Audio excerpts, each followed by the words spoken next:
धर्मांतरण कानून लाने पर विचार कर रही है, जिसके लिए विधि विभाग विचार विमर्श की बात कर रहा है। कानून मंत्री जोगाराम पटेल का साफ कहना है कि दबाव में या फिर लालच में धर्मांतरण कराना पूरी तरीके से गलत है और सरकार इसके खिलाफ है।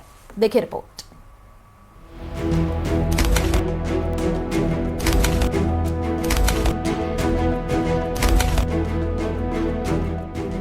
भजनलाल सरकार लाएगी धर्मांतरण पर कानून।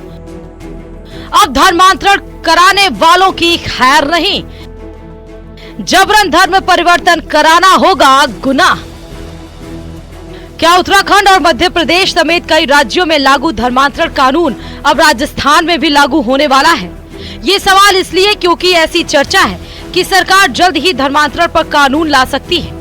ऐसी भी चर्चा है कि विधि विभाग बिल के मसौदे पर काम कर रहा है और सब कुछ ठीक रहा तो अगले विधानसभा सत्र में भजनलाल सरकार इस पर कानून ला सकती है। हालांकि न्यूज 18 राजस्थान ने जब कानून मंत्री जोगाराम पटेल से इस बाबत सवाल किया तो उन्होंने साफ शब्दों में कहा कि अगर जरूरत पड़ी तो सरकार धर्मांतरण पर कानून लाएगी। मैं इस स्टेज से इतना ही कहूँगा कि हमारा विचार विमर्श चल रहा है, इसीलिए ड्राफ्ट बनना, दूसरी बातें जो है वो अभी इस स्टेज पर कुछ भी कहने की स्थिति में हम लोग नहीं हैं। लेकिन मैं आपको इतना विश्वास दिलाता हूं कि आवश्यकता हुई और कानून सम्मत जो भी निर्णय लेने में सरकार नहीं हिचकाएगी, निर्णय लेगी। चाहे कानून बनाने की आवश्यकता पड़ी तो कानून भी बनाएगी। सूत्रों की माने तो धर्म परिवर्तन के खिलाफ लाए जाने वाले कानून में सरकार कड़े प्रावधान कर सकती है। इसमें लालच या जबरन धर्म परिवर्तन करवाने वालों या इसमें सहयोग करने वालों के खिलाफ जुर्माना और जेल का प्रावधान हो सकता है। ऐसी भी चर्चा है कि सरकार इसमें लिव इन रिलेशनशिप के लिए रजिस्ट्रेशन को अनिवार्य कर सकती है। न्यूज 18 राजस्थान से बात करते हुए जोगाराम पटेल ने धर्मांतरण के मसले को गंभीर मुद्दा बताया है। आदमी की स्वतंत्रता है कि वो जो जिस धर्म को चाहे उसको अपनावे, लेकिन इसका तात्पर्य ये नहीं है कि उसको गलत लालच देकर के, लोभ देकर के उसकी अनपढ़ता का, या हमारे आदिवासी एरिया में रहने वाले जो भोले भाले लोग हैं उनको प्रलोभित कर यानी किसी तरीकों से धर्मांतरण करवाए। उस धर्मांतर के हम विरुद्ध हैं और हमारा प्रयास है कि ऐसे इच्छा के विरुद्ध, लोभ और लालच से या अन्य किसी तरीके से धर्मांतर नहीं होना चाहिए। आइए अब आपको बताते हैं कि किन किन राज्यों में पहले से ही धर्मांतरण पर कानून बना है और क्या सजा का प्रावधान है। जानकारी के मुताबिक अगस्त 2023 तक देश भर में 10 राज्यों में जबरन धर्मांतरण विरोधी कानून लागू हो चुके हैं। उत्तर प्रदेश के साथ उत्तराखंड, मध्य प्रदेश, कर्नाटक, हरियाणा, गुजरात, झारखंड, छत्तीसगढ़, हिमाचल प्रदेश और उड़ीसा में ये कानून है। सबसे पहले उड़ीसा में धर्मांतरण का कानून बनाया गया था। उड़ीसा में 1 साल तक की जेल और 5,000 रुपए तक का जुर्माना, SC/ST समुदाय की नाबालिग और महिलाओं के धर्मांतरण पर 2 साल की सजा और 10,000 रुपए का जुर्माना है। मध्य प्रदेश में 10 साल की कैद और 1 लाख रुपए का जुर्माना, अरुणाचल प्रदेश में 2 साल की सजा और 10,000 रुपए का जुर्माना देना होगा। गुजरात में 5 साल की कैद और 2 लाख रुपए का जुर्माना, नाबालिग लड़की होने पर 7 साल की कैद और 3 लाख रुपए का जुर्माना है। उत्तराखंड में 10 साल की जेल और 50,000 रुपए का जुर्माना, पीड़ित को भी मुआवजा देने का प्रावधान।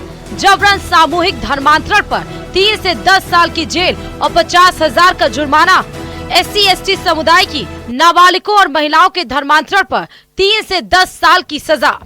इससे पहले प्रदेश में वसुंधरा राजे की सरकार के दौरान साल 2006 और 2008 में धर्म स्वतंत्र बिल 2 बार पास हुआ था, लेकिन तकनीकी कारणों के चलते ये बिल कानून की शक्ल नहीं ले पाया। ऐसे में एक बार फिर सुगबुगाहट है कि सरकार धर्मांतरण पर कानून लाने की तैयारी में है। अब ये देखने वाली बात है कि सरकार कब तक धर्मांतरण कानून पर पूरी तरह अपना रुख साफ करती है।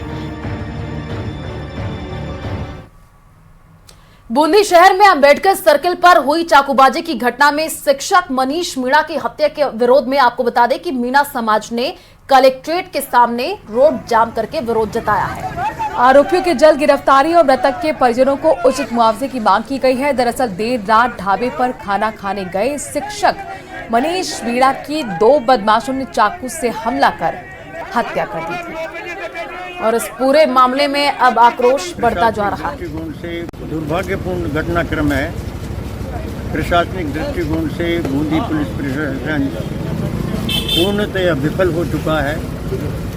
सरेआम हत्याएं होना और अभी तक भी कातिलों को नहीं पकड़ा जाना एक चिंता का विषय है। यही नहीं, प्रशासनिक दृष्टिकोण से सार्वजनिक रूप से गिरोह के रूप में सड़कों पर बैरिकेडिंग लगाकर अवैधानिक रूप से वसूली कर रहे हैं, जिसकी पुलिस को जानकारी और पुलिस मौन है। इस प्रकार अनेक घटनाक्रम ऐसे हो रहे हैं जो पुलिस प्रशासन की विफलता साफ दिखाते हैं और इस अन्याय के खिलाफ जो जन आक्रोश पैदा होगा उसकी परिकल्पना पुलिस नहीं कर पा रही है। बहुचर्चित कन्हैया लाल साहू हत्याकांड मामले में गिरफ्तार मुख्य आरोपी रियाज अतारी को आज इलाज के लिए यूरोलॉजी विभाग लाया गया और इस दौरान यूरोलॉजी विभाग को छावनी में बदल दिया गया। आपको बता दें कि साथ ही गाड़ी में 3 अन्य हार्डकोर अपराधी भी मौजूद थे, जिन्हें भी अलग अलग वार्डों में दिखाया गया। इलाज और जांच के बाद चारों को वापस हाई सिक्योरिटी जेल में शिफ्ट किया गया। आरोपी रियाज अत्तारी की पेट और यूरिन में तकलीफ होने के चलते पहले उसे हाई सिक्योरिटी जेल में ही डॉक्टर को दिखाया गया, लेकिन समस्या अधिक होने के चलते उसे संभाग के सबसे बड़े अस्पताल में कड़ी सुरक्षा के बीच वरिष्ठ डॉक्टरों से जांच कराई गई।